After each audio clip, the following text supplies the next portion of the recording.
tarde, caríssimos amigos, que vos dignais ouvir-nos. Nós vos saudamos fraternalmente, a todos, sem exceção, e aos que perfilham o ideário espírita, os nossos respeitos fraternais e votos de muita paz. Hoje vamos abordar um tema que a doutrina espírita nos elucida e esperamos que ele vos leve consolações, estímulo à coragem nos esforços que a existência nos impõe e, consequentemente, que seja útil ao progresso de todos nós. Allan Kardec, o eminente codificador da doutrina espírita, teve o cuidado de, tomando como referência as notas elucidativas que Nosso Senhor Jesus Cristo consignou no seu Evangelho e que hoje são o fundamento da doutrina espírita, de nos elucidar com a visão espírita, de modo a que, entendidas em espírito e verdade, sejam luz orientadora às almas em processo reeducativo nos quadros existenciais. Jesus dizia: são bem-aventurados os aflitos, porque serão consolados. Ou, vinde a mim, todos vós que estáis carregados em sofrimento, que eu vos aliviarei. Tomai sobre vós o meu jugo, fazei como eu, que sou manso e humilde de coração. Ora, necessário é entender o que é que Nosso Senhor Jesus Cristo dizia e porquê. Começamos por, seguindo de algum modo o roteiro que nos estabelece o eminente codificador Allan Kardec, eminente codificador da doutrina espírita Allan Kardec, em que designa causas das aflições. E vamos começar por dar resposta possível ao nosso alcance, tomando por base as notas instrutivas que o eminente codificador nos faculta e que as entidades venerandas lhe facultaram. Ele nos esclarece de modo a obstar a dúvidas e, consequentemente, para que possamos extrair o conteúdo excelente que encerram para a necessidade imperativa das nossas almas nos percursos existenciais. E nós fizemos aqui umas notas que temos aqui no nosso quadro e que fizemos introdução. Permitam-me que eu anote, ou registre, ou descreva esta introdução. Como sabemos, nós todos somos espíritos eternos e imortais, isto é, nossa natureza espiritual sobrevive à morte física e temos origem em Deus, somos criação divina. Assim nos ensina as entidades venerandas, assim nos esclarece o eminente codificador. Sendo nós criação divina, nós não fomos criados perfeitos. Podíamos dizer que somos potencialmente perfeitos, mas necessário se torna tornar-nos aptos, isto é, tornar-nos uma perfeição existente. Para esse efeito, a divina sabedoria, não é verdade, estabeleceu leis imutáveis e eternas, as leis que nos regem o destino. E essas leis dizem que, na carência de entendimento, na falta de discernimento, para que o espírito se oriente e se determine, ele fica sujeito ao divino determinismo. Ou seja, ele se torna beneficiário da lei imutável que o orienta e conduz nas experiências a que vai ser sujeito, de modo a que, adiante, conquistando o grau de consciência e que lhe permita distinguir entre o bem e o mal, ele possa, no uso da sua liberdade, livre-arbítrio, optar pelo bem e deixar o mal. É assim que o espírito, não é verdade, projetado na existência, agora num nível civilizacional capaz já de distinguir o bem do mal, ele, não é verdade, está sempre, em qualquer circunstância, sujeito à regulação das leis naturais e divinas e às quais não pode subtrair-se. Mesmo quando se engana, adiante vai ter que a elas voltar. Desse modo, vamos começar por dizer as causas das aflições ou do sofrimento ou da dor, que aqui nós expressamos, diríamos assim, com o mesmo significado. E então, temos causas remotas e causas próximas. As causas remotas, não é verdade, para o espírito encarnado, são aquelas que decorrem do uso que ele fez da sua liberdade nas existências passadas. Exemplo, nós hoje estamos aqui encarnados. Somos espíritos eternos e imortais, projetados na existência, por intermédio de um envoltório físico chamado corpo, e trazemos connosco da dimensão do espírito, diríamos assim, o nível, como é que é dizer, o cabedal, os recursos intelectuais e morais, o património intelectual e moral, que é a resultante das nossas conquistas no labor que tivemos nessas existências. Pois bem, daí, em função do uso que fizemos do nosso livre-arbítrio, nós, se agimos bem, trazemos connosco os graus de adiantamento intelectual e moral que se revelam no nosso modo de ser, nas nossas inclinações, nas nossas tendências, nos ideais que profilhamos, nos propósitos, enfim, que nos animam à realização dos valores que fluem dos princípios eternos da lei que conhecemos, e estes valores expressos em vivências atestam-se no modo como nós interagimos com os nossos semelhantes, no palco social em que fomos colocados nesta nova existência. Aí, naturalmente, encontramos lutas, dificuldades, problemas.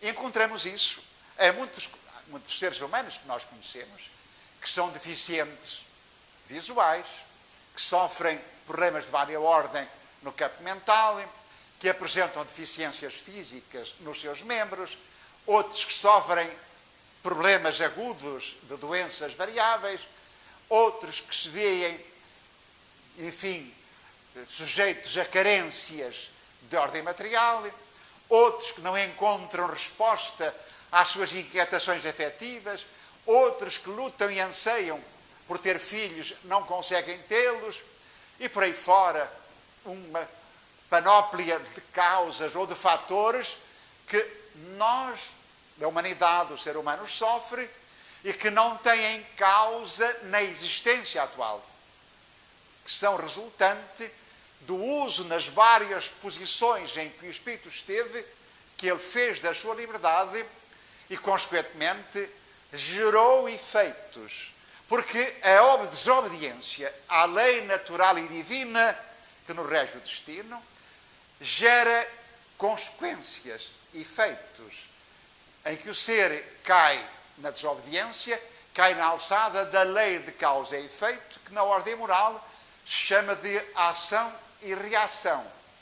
Esses efeitos, não é verdade, vão-se projetar numa ou noutras existências subsequentes, porque toda a falta cometida, todo o mal realizado, é uma dívida contraída que terá que ser paga. Vamos explicitar um pouco. Na essência, nós não pagamos dívidas. A expressão é a didática, para que nós apreendemos o alcance. O que se passa é que o ser humano, quando age contrariamente à lei de amor, em vez de ser honesto, é mentiroso. Em vez de ser leal, é falso. Em vez de ser casto, se embrenha nos cipoais da animalidade. Em vez de ser generoso, se motiva pela ganância e pela ambição. Em vez de ser reto, digno, honrado, benevolente, ele descamba para as atitudes lesivas da ordem, da justiça, da paz, do bem geral. Ele o fez no uso da sua liberdade. E o fez a causa de que decorrem esse agir reside em si. São as imperfeições da alma que, não moralizada, não age segundo a sua essência, segundo aquilo que é, mas se pauta pelo egoísmo e orgulho. E nessa medida gera efeitos como decorrência. Ele não obedeceu ao princípio eterno da lei de amor e da justiça, dos valores fundamentais da fraternidade, princípio eterno da lei de Deus na ordem ética ou moral, obedeceu às imperfeições morais, gerou efeitos que agora o advertem para que ele forje consciência e, consequentemente, apreenda melhor a noção do bem e do mal e, nessa medida, se corrija e erradica a causa que o levou à prática da desobediência ao mal e erradica em si, eduque-se, desenvolva as potencialidades nobres e agora expresse, teste que vivencia os princípios da divina lei e já não faz o mal, mas faz o bem. Então estas são as causas que hoje infelicitam o ser humano na existência atual em que se encontra e que são as causas remotas que podem vir de uma passada ou de outras existências passadas. Porque nós somos espíritos milenares e já tivemos muitas existências para chegarmos a este nível evolutivo, posto que ainda é deficiário, mas já nos coloca num grau civilizacional capaz de podermos compreender muito melhor o que é o bem, o que é o mal, escasseando-nos a noção de nós e do nosso destino, a natureza espiritual e a razão de ser da nossa condição de espíritos projetados na existência. Por vezes agimos às avessas e caímos nas atitudes lesivas do bem, que na essência são lesivas de nós, que tolhem ou vão comprometer o nosso progresso e as nossas condições, porventura, mais felizes no futuro. Até que saldemos, eduquemo-nos e saldemos pela prática do bem os nossos erros, o espírito luta, trabalha e sofre para redimir-se face à lei, reabilitando-se e ascendendo na escala evolutiva. E essa é a superior finalidade que a divina sabedoria estabelece, porque nenhuma alma pode ficar eternamente nas condições de inferioridade, todas têm que avançar, realizar o seu destino. As causas próximas, não é verdade, decorrem das nossas condições existenciais. Sabemos que cada um de nós, antes de renascer, não é verdade, solicitou, face às possibilidades de compreensão para o espírito escolher, o espírito aceitou determinado tipo existencial, porquanto foi esclarecido, elucidado, e como aluno reprovado ou não, mas agora reprovado, e que lhe foram mostradas as causas da sua reprovação, ele é chamado e ajudado para os eminentes pedagogos ou educadores da espiritualidade superior, é ajudado a compreender o que precisa para realizar o processo reeducativo, a fim de recapitular o seu caminho evolutivo e encetar o trabalho, agora, de ser mais assertivo, ajustado aos princípios, no fundo, agir em conformidade com a lei de amor que lhe rege o destino na relação dos seus semelhantes, cuja finalidade maior é poder interagir na pauta da fraternidade, meta sublime da evolução humana e a antítese do egoísmo e do orgulho. Pois bem, colocado na existência delineada, vai ao encontro dos próprios pais, que não é o acaso não existe nas leis divinas, mas orientado e conduzido para os pais, que a divina sabedoria lhe concede, segundo o mérito ou o demérito, não é verdade? Ele vai ao encontro daqueles que lhe propiciam a oportunidade de renascer, princípio de solidariedade a que os pais se submetem, tendo em vista o seu próprio progresso, já que a condição de pai é uma das mais nobres missões pela orientação que devem dar aos filhos que Deus lhe confia, a fim de que eles possam estruturar-se psicologicamente e moralmente de forma adequada, a fim de poderem vencer, conquistar o progresso que a existência dádiva de Deus lhe propicia. Pois bem, situado na existência, o espírito é sujeito a um conjunto imenso de condicionamentos. Condicionamentos sociais, condicionamentos familiares, condicionamentos biológicos, religiosos, económicos, políticos, etc, etc, etc. Pois bem, e o espírito tem que lutar contra estes condicionamentos. Nestes condicionamentos ele vai encontrar múltiplos estímulos, muitos dos quais podem ser indução à reincidência nos erros dos quais traz as predisposições para tendências e inclinações, hábitos, propósitos, anseios, etc, etc. E aí começa o princípio fundamental da educação. Pois bem, estes importa considerar então, sujeito agora ao percurso existencial, o espírito encarnado, o homem, o ser humano, vai começar a interagir. E vão começar a aparecer-lhe fatores, por vezes adversos, com vicissitudes, que vêm dos seres e das coisas. Cabe-lhe agora começar a refletir se ele traz consigo a intuição de si, do seu destino, e ele colhe a inspiração do seu anjo da guarda, seu tutor espiritual, e nessa medida responde às inquietações, aos estímulos, aos quadros circunstanciais, no uso do seu livre-arbítrio, não é verdade? Aduzindo elementos representativos, inteligência representativa, para compreender as circunstâncias e determinar-se em atitudes, não é verdade, que se conformem com o reto proceder, de modo a que ele salde contas e evolua, e não se comprometa. Ora, acontece, uma percentagem elevada do ser humano, situados na existência, não tem sequer a noção de si, do seu destino.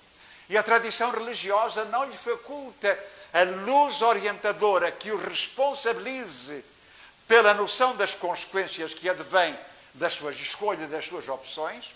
E eis, muitos destes corações, em vez de se trabalharem o processo libertador que a existência propicia, na paciência, na coragem, na resignação, na fé e na esperança, no futuro para que trabalham e lutam para se engrandecer, eles acabam por agudizar os problemas, complicá-los e, consequentemente, infelicitá-los. Vou-vos contar uma história que, de algum modo, corrobora o que estou a dizer. Esta história é verdadeira, embora os personagens sejam por nós inventados.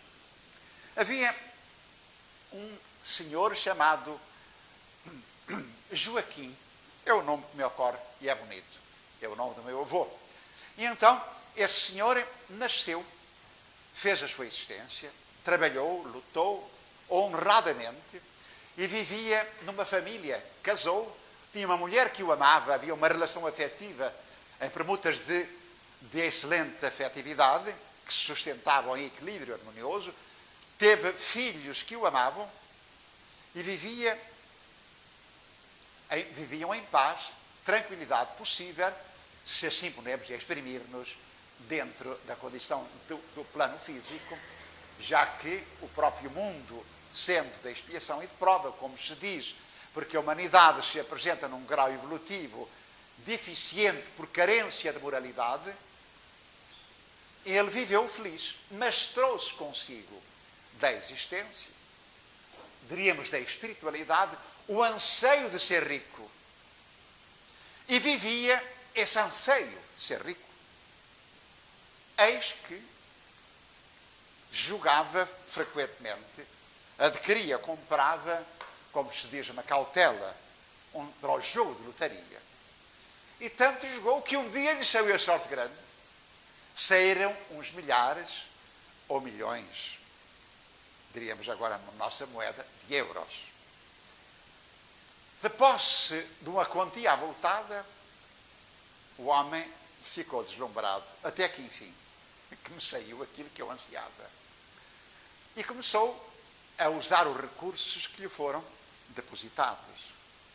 E começou a embrenhar-se nos equívocos, nas ilusões, nos falsos conceitos, na resposta às inquietações das suas inferioridades morais.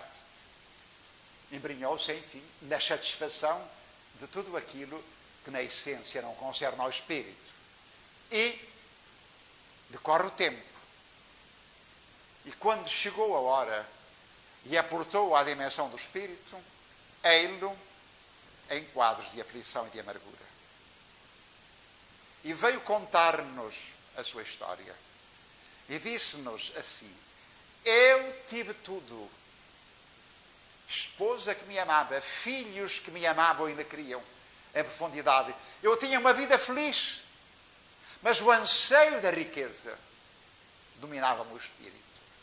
E quando ela chegou, eu mergulhei na imundície e gerei as causas da minha amargura. A minha esposa afastou-se de mim, os meus filhos afastaram-se. Só, e já sem recurso porque esbanjei tudo, aportei à dimensão do espírito.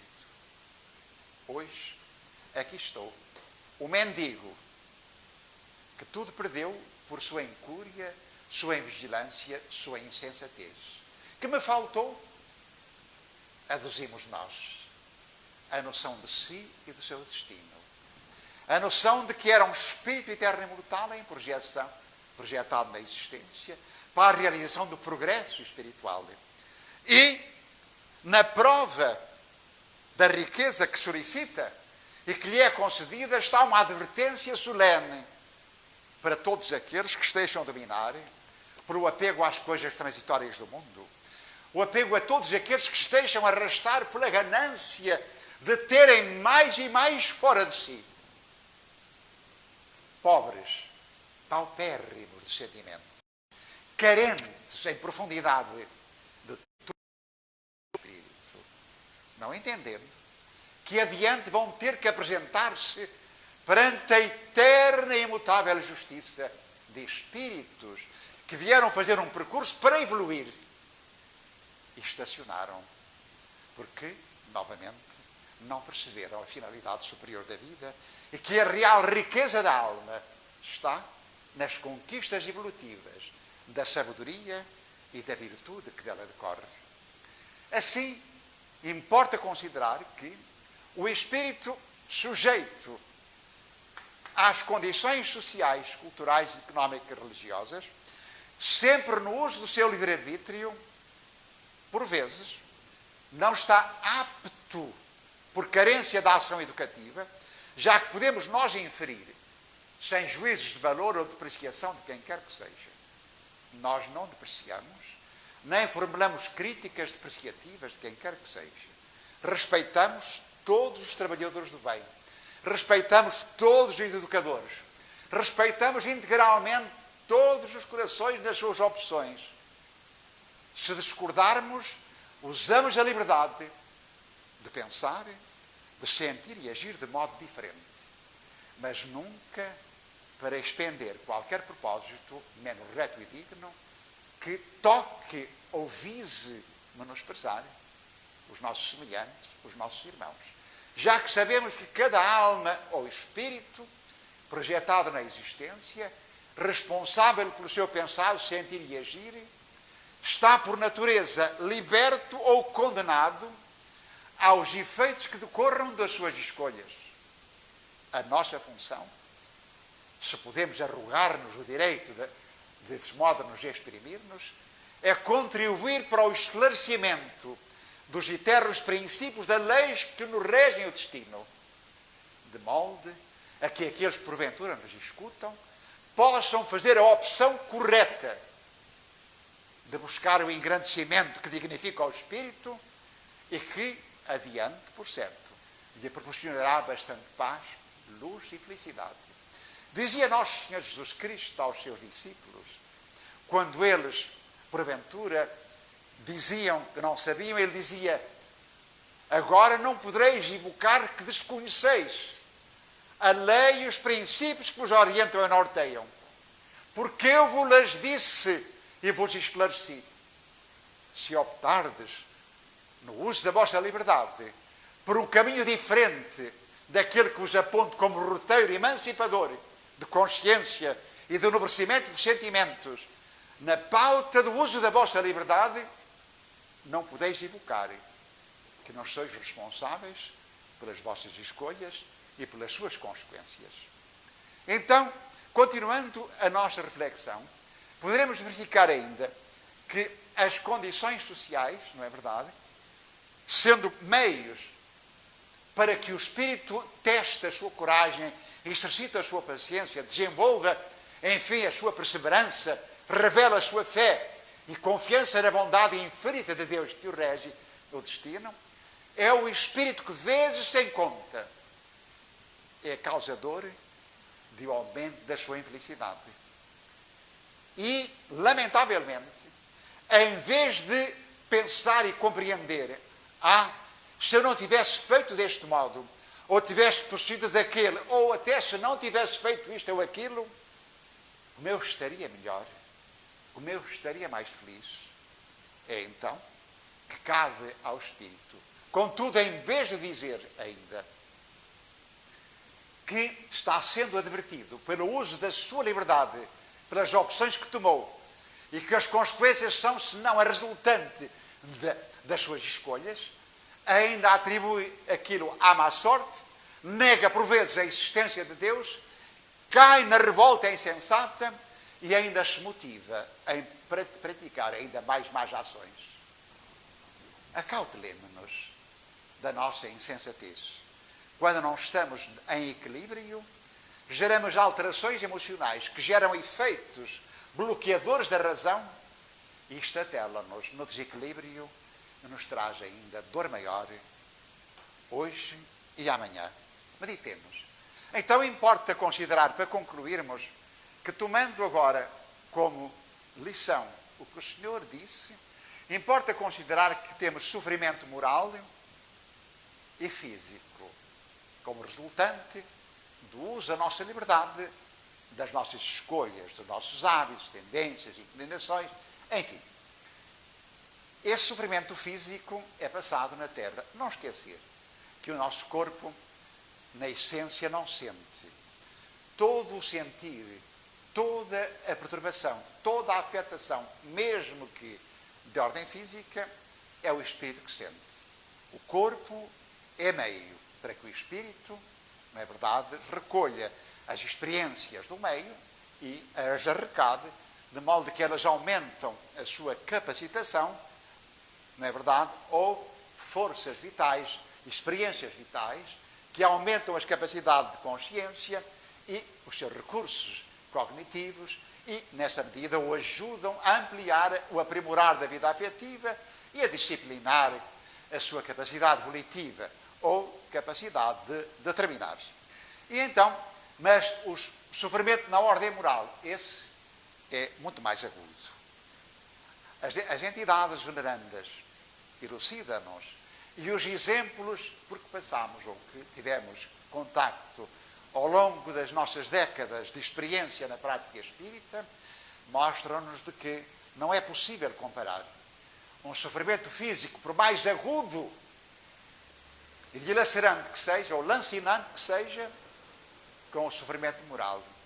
Imaginem o remorso profundo de uma alma que constata que os seus equívocos terríveis, não é verdade, geram uma consciência profundamente amargurada que o atinge num sofrimento atroz de ordem moral e que esse espírito não vê possibilidades imediatas de dele sair.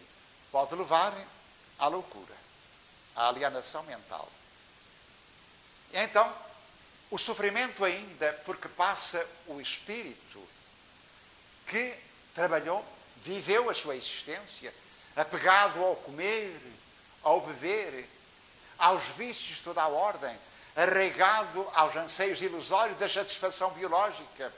E tudo isso, este espírito, na altura em que vai desencarnar, afinizou-se com a matéria, afinizou-se com o corpo, consequentemente com a animalidade.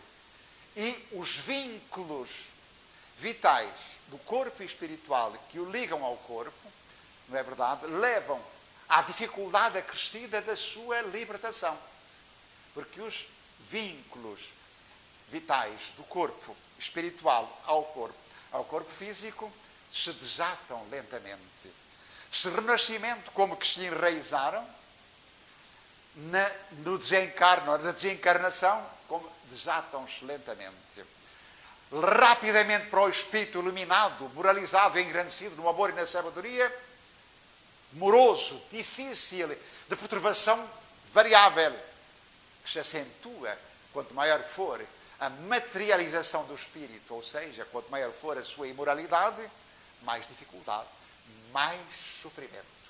E o espírito sente ou pode sentir, diríamos assim, os próprios vermes a roer-lhe o corpo. Na essência, não estão a roer-lhe o corpo espiritual.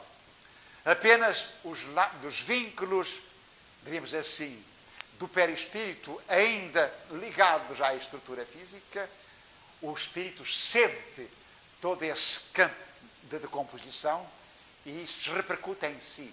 Se ele estivesse desvinculado, não sentia nada.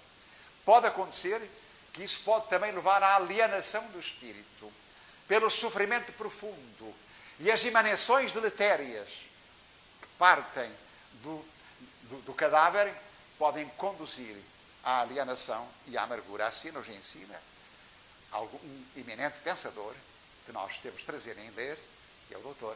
Jorge Andrei.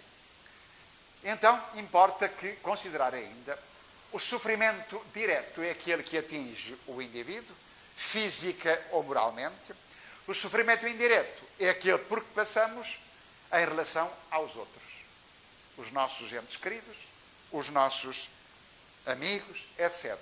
E este sofrimento indireto aumenta em função também dos nossos graus de entendimento deficiente.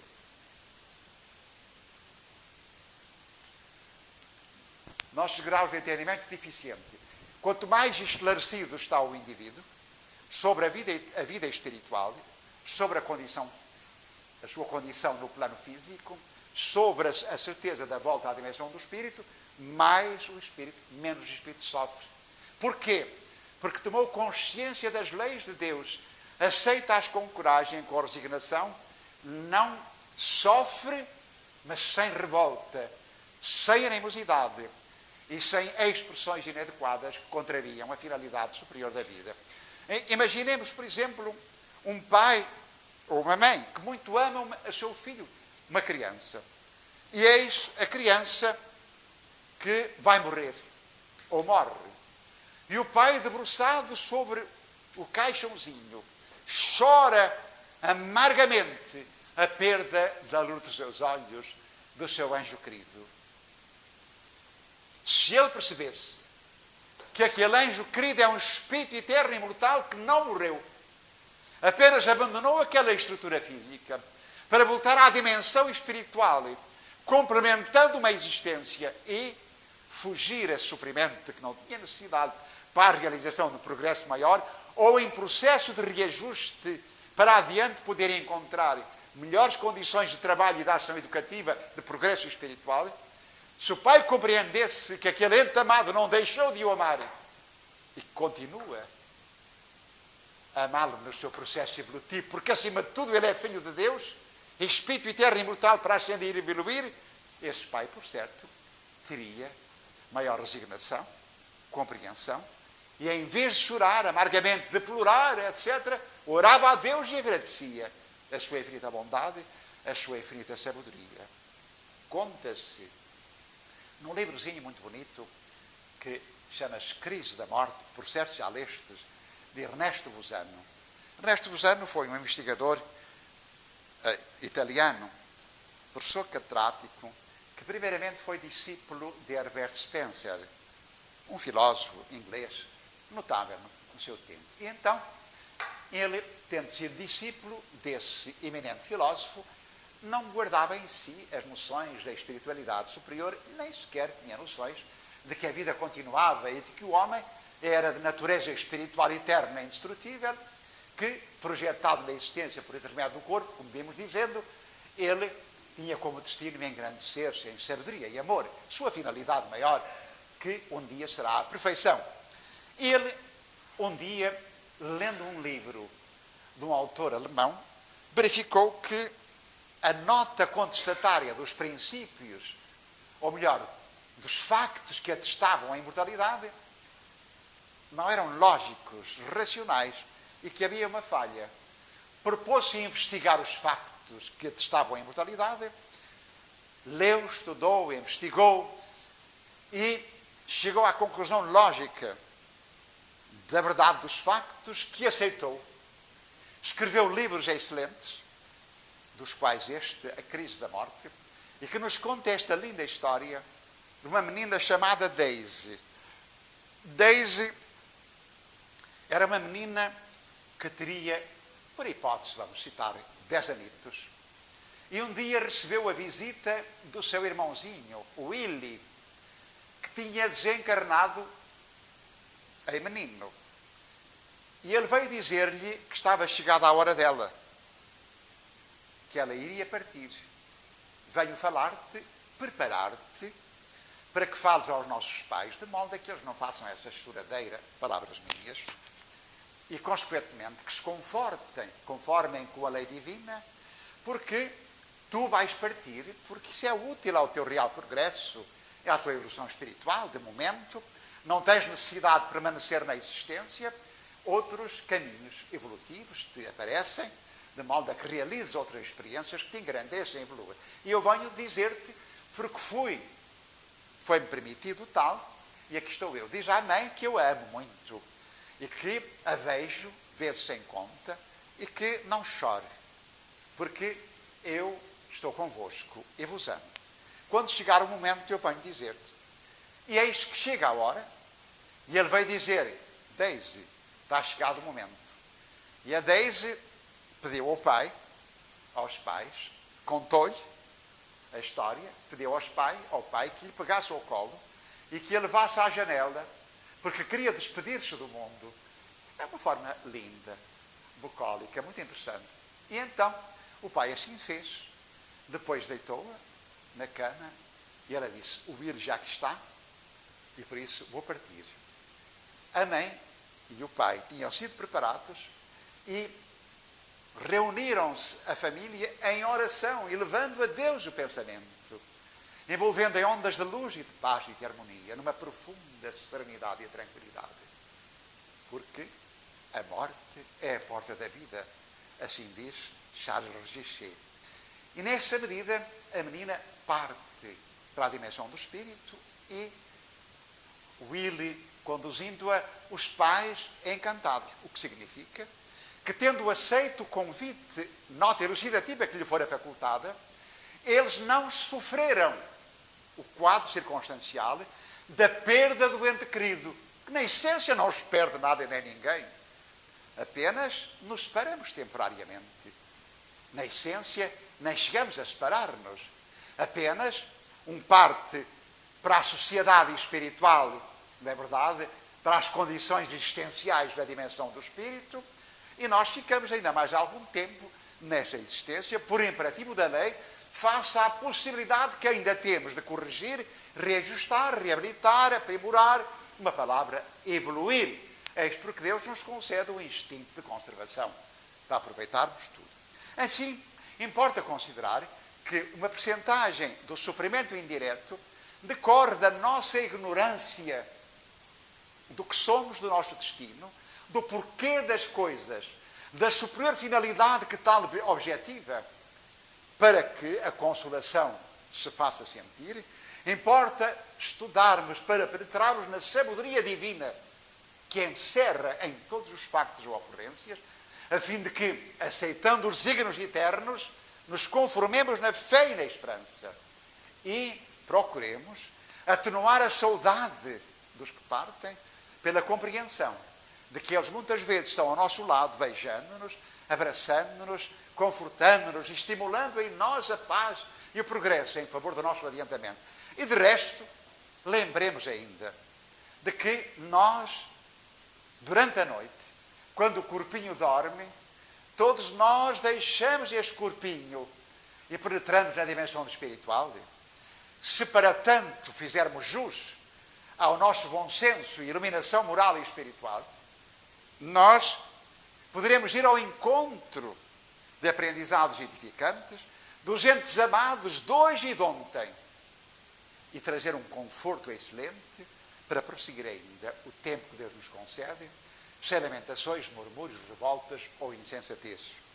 muitos outros factos ocorrem como decorrente do nosso mau proceder e agir, dos maus hábitos, nas maus atitudes, nos maus propósitos, em que nós nos deixamos seduzir e nos quais nos comprazemos.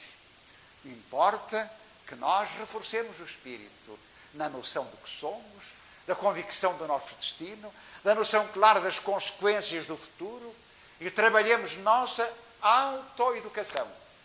A Jesus, o modelo excelso, o modelo de amor, nada disso é o acaso. Quando nos convida, vinde a mim todos vós que estáis carregados em sofrimento, o Senhor não nos diz que vai libertar-nos com um toque de mágica para que encontremos a felicidade e a paz, ou a resposta de imediata às circunstâncias infelizes que nos vergastam o espírito. Não é isso que o Senhor ensina. O Senhor ensina a que nós tenhamos a compreensão clara do porquê da existência e que nos integremos no roteiro sublime que nos ensinou, na sua doutrina, que é amor, justiça e caridade.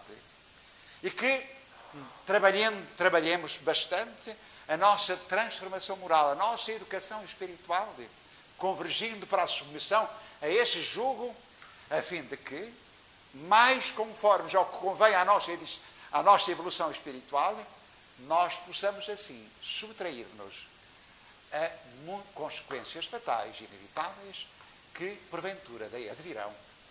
Porque, quando o Espírito forja a consciência, compreende a conveniência do bem, se não o faz, é porque, enfim, se compraz ainda nos seus equívocos. Filhos pródigos da vida, estamos convergindo para o Senhor. O Senhor nos espera de braços abertos para dizer-nos: eis o meu filho, que estava morto, dominado pelas paixões, embrenhado na animalidade, e agora vive, voltou, convergiu para o Espírito que é, vivificando-se na obediência às leis de amor que lhe ensinei. E eu o conduzo para a festa que mando fazer, porque há mais alegria no céu quando o pecador se arrepende de quando ele entra um justo. Paz, luz e amor para todos vós que nos ouvistes. O Senhor abençoe as nossas almas, nos fortaleça nos propósitos edificantes de nos tornarmos melhores, agindo em conformidade com aquilo que somos, filhos de Deus e espíritos eternos.